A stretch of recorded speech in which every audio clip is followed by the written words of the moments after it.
Why, hello, and welcome, all you ghouls and goblins, to another Wine Wednesday.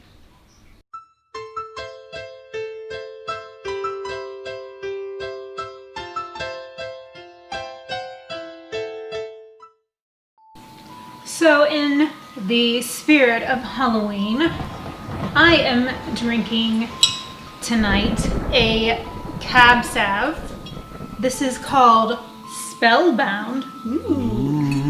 I think I've had Spellbound Merlot or something, not their Cabernet before, but I've had something of theirs before. It was a very long time ago, so I don't remember what it tasted like or what I thought of it. So I saw this and of course I love the label. I think it's really pretty and I thought it was very festive and would make for the perfect Halloween themed Wine Wednesday. So this is not a Pinot Noir, my go-to, but it's a Cab Sav and I am looking forward to trying it out. It's California.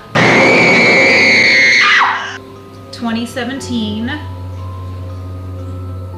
and lo and behold, it's another twist off. Oh, this one was easy this time. You know my history with the twist offs.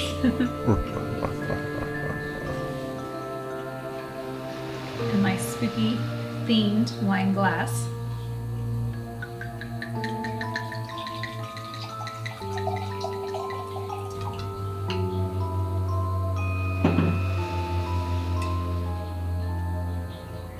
Right away, I can smell that it's probably going to be dry.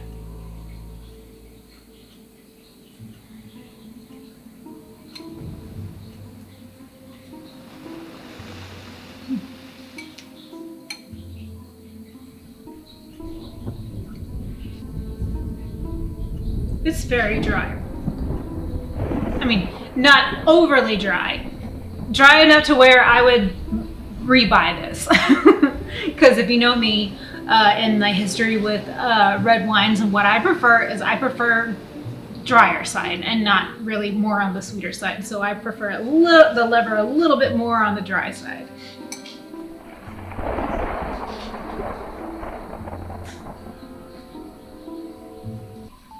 I feel like this would go very well with a good steak dinner.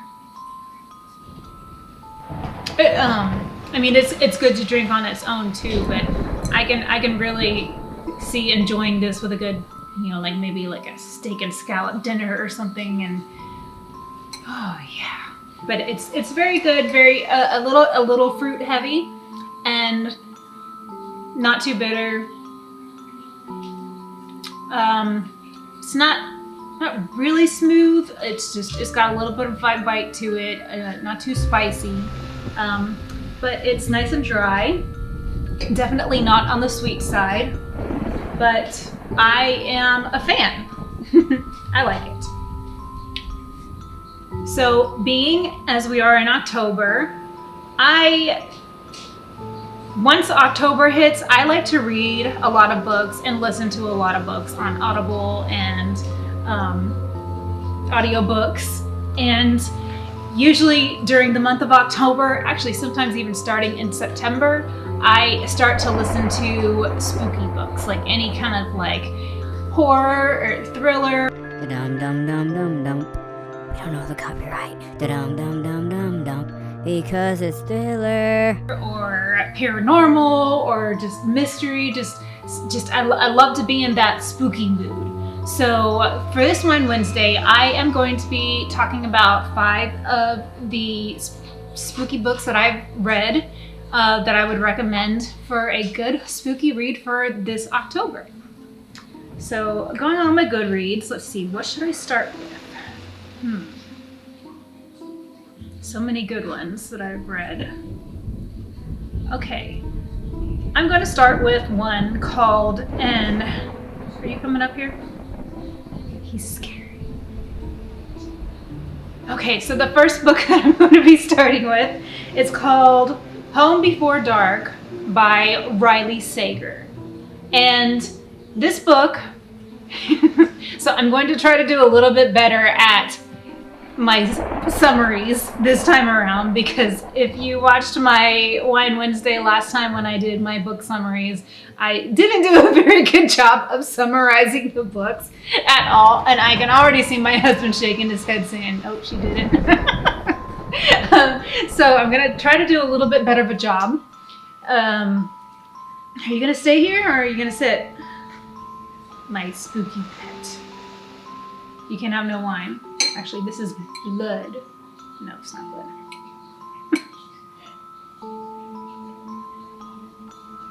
So, Home Before Dark. I've never read any Riley Sager books before, but I was looking through the comments, and I know that there's a lot of, he's a pretty popular writer. I know he wrote Final Girls, and I saw this, and I actually saw it on Goodreads. It was being advertised as a book to read in October, and I rented it from the library, I think. Or I listened to it on Audible. So this book, it's about a family. Well, it's about, the main character is this girl, and it varies between two different storylines, or two different timelines. So this girl, when she was younger, she can't really remember much of it because she was only 5 years old. But when she was 5 years old, her and her parents had bought this house called, what was it called? Bainsbury Manor or something like that. I think it's Bainsbury Hall. Bainsbury Hall. Samsonite. I was way off. Bainsbury Hall. So it was this very old house that her parents just decided to buy because they were looking for a house to move into. And apparently, so Maggie, the story is told from her perspective 25 years later or 20 years later,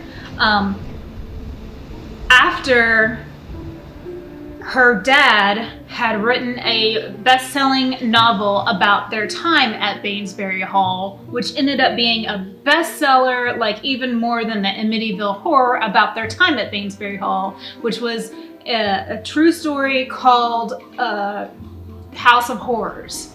And she is struggling because she doesn't know whether to believe. She's pretty certain that everything that her dad wrote in the book is completely false, and she wants to get to know the real story because her father has just died, and lo and behold, he left her Bainsbury Hall, which she didn't even know they still owned. She thought that they sold it. And so she's going back to sell the house. She wants to fix it up and sell it and just get rid of it. And so part of the timeline, part of the story is told from her point of view that way. And then part of the storyline is also excerpts from the book that her father wrote in his point of view about their time at Bainsbury Hall and the hauntings and the spooky things that were going on, supposedly. Because she still believes that everything is completely false.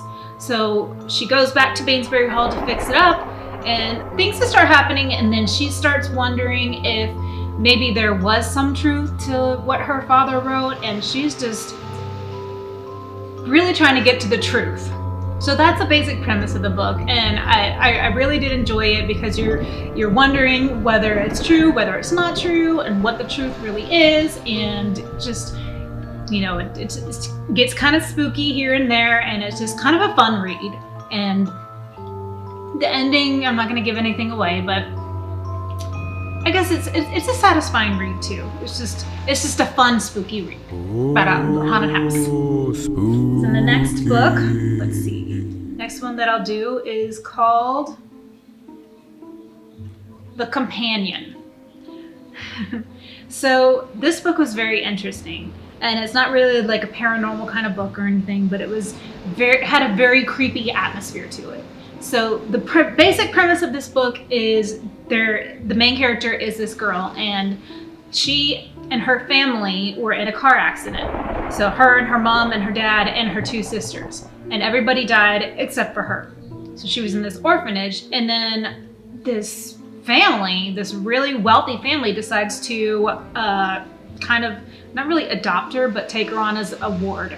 And I guess the father in the family, her father saved his life in college, so they take her on, and she goes back and she's their ward in this really wealthy place. And then she comes to find out that they had some backhand, like it wasn't just, they, out of the kindness of their hearts, they also wanted her to be a companion for their daughter, who is this beautiful girl who was lively and popular in high school, but now something happened, and maybe it was like a bacterial infection or something, but now she's just silent. She can't really do anything. She can feed herself. She's just kind of like in a catatonic state, kind of, but she can, like, she has motor function. She can do some things on her own, but she doesn't talk. She doesn't, do anything besides feed herself. She doesn't like have any kind of like interaction. So she has to be this companion to their daughter. And they also have this son who he comes home from school, and just things start happening, and things just you kind of start thinking like there might be something sinister going on, or like what happened to this girl, like what made her this way, did something happen, or she starts like waking up in the middle of the night and not remembering things, and there's creepy things in this house that she's finding, and it has a very creepy atmosphere, very tense. I was tense for parts of the novel, and I really enjoyed listening to this book. I didn't know, I really wanted to figure out what was going on and what had happened to this girl and what was behind everything. And I did, start getting a little bit, like, oh my goodness, like what's gonna happen next? Like, so it was a fun read. It wasn't like necessarily like a horror, like spooky, like paranormal,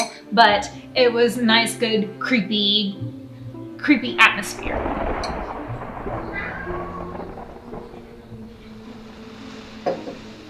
Not to be confused with the next book I'm going to talk about. Is called The Silent Companions. And I like this book because it is a gothic horror novel, and I love gothic horror. It's set in the Victorian times.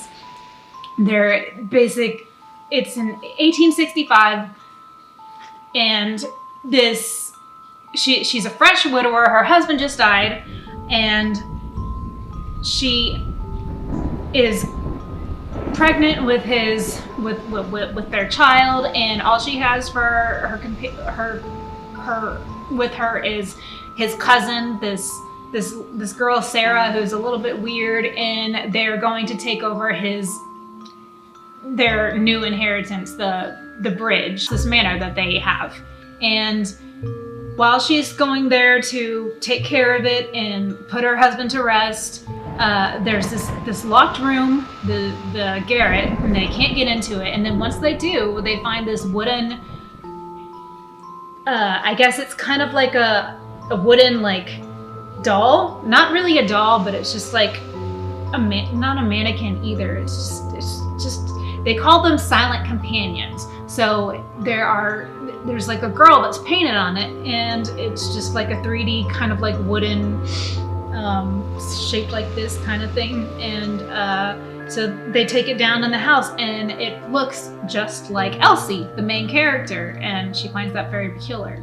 And throughout this book, just things start happening. Like it starts off, so the book starts off, it's later on in the timeline, and Elsie is in a mental institution, and she can't speak, and she's writing things down, and she's telling the story like in the past tense through writing. And when they bring this companion down, all of a sudden like another companion like appears, and these silent companions just start, they start freaking her out. She thinks that their eyes are moving, and there's like something amiss going along with the staff, and the house is very creepy. And Sarah, the cousin, is convinced that maybe they need to do an exorcism on the house, and it's very creepy.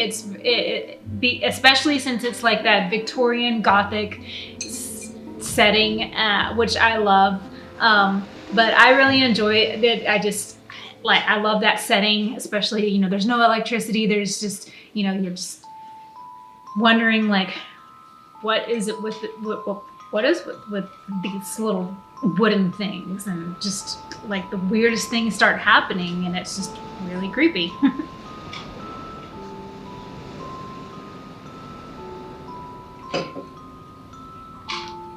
Who's the next book? Which one's next? Oh, next book. This book is called "And the Trees Crept In" by Don Kurtagich. And this one really, really creeped me out. I read this one actually a couple years ago. I listened to it. And if you listen to the audiobook, it's really creepy because they have like little sound effects, and it just really adds to the atmosphere. But there's these two sisters, Scylla and Nori, and they're fleeing, and they come to their aunt's house. And their aunt, they come to live with their aunt, and come to find later on, like their aunt's kind of going a little bit mad, and there's just really something not right about the house. Something is just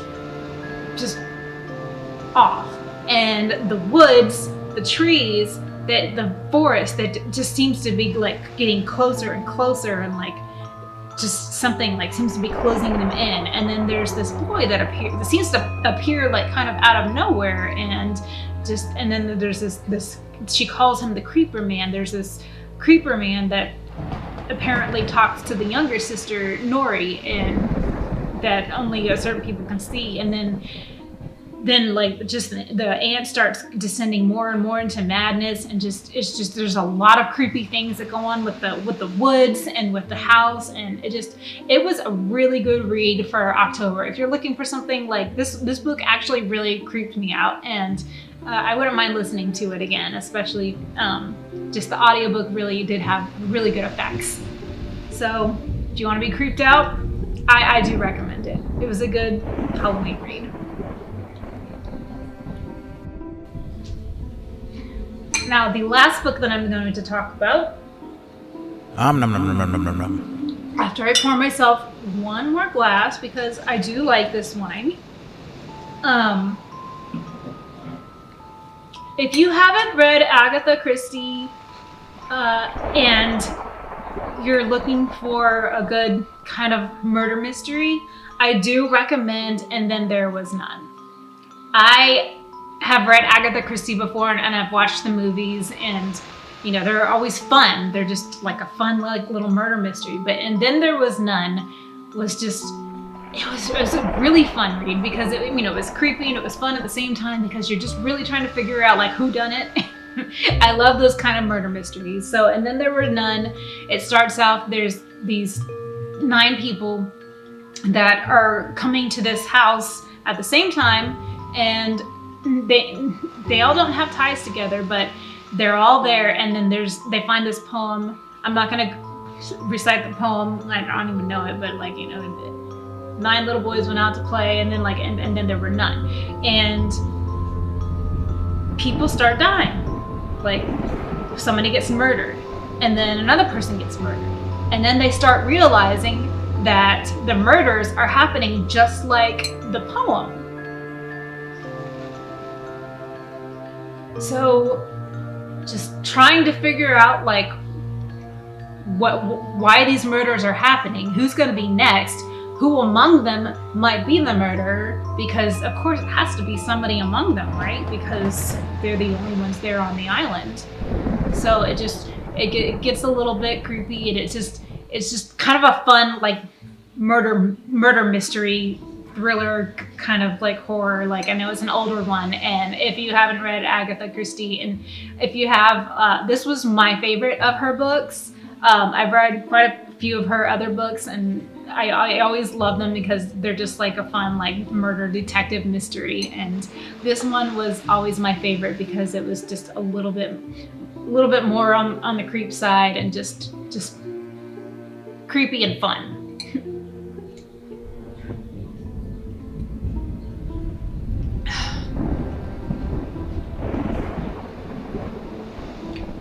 maybe I do taste a little bit of pepper in this. Overall, I do like this. I like how dry it is. I like how it could pair very well with, like I said, like a good steak dinner or something like that. And it's pretty good Cab Sav. It's not on the pricey. It's not really pricey or anything. It was mid range. I think I don't remember if it was highly rated or not, but I do recommend it if you're looking for a nice dry Cabernet. I think the first time that I tried it a long time ago, it was actually recommended by the wine connoisseur that works at HEB. And that's why I bought it. And I just loved the label because it just looks so pretty and kind of cool. I'll put a spell on you. So that's pretty much it for this Wine Wednesday. I hope that you enjoyed this. If you have any spooky reads that you recommend for October, please let me know. I am always looking for the next recommendation. I love reading like horror and thriller. I love reading in general, but definitely in October, I just love like reading like any kind of horror, thriller, mystery genre. So definitely leave any kind of recommendations in the comments below. Let me know what you're reading, if you're reading anything in the spooky genre for October. If you have any wine recommendations, if you've tried Spellbound before, let me know, or let me know what you're doing for Halloween, and if you're ready, and if it's kind of crazy 2020 Halloween, but just let me know what you're doing. I love to like hear what everybody's doing this Halloween and get some kind of ideas of what how everybody's adjusting this year, because it is a very different year. But I look forward to hearing from everybody, and I hope to see you guys next Wine Wednesday. If you enjoy this, please give it a thumbs up, and remember to subscribe and hit the notification bell, and please join me next Wednesday. Bye!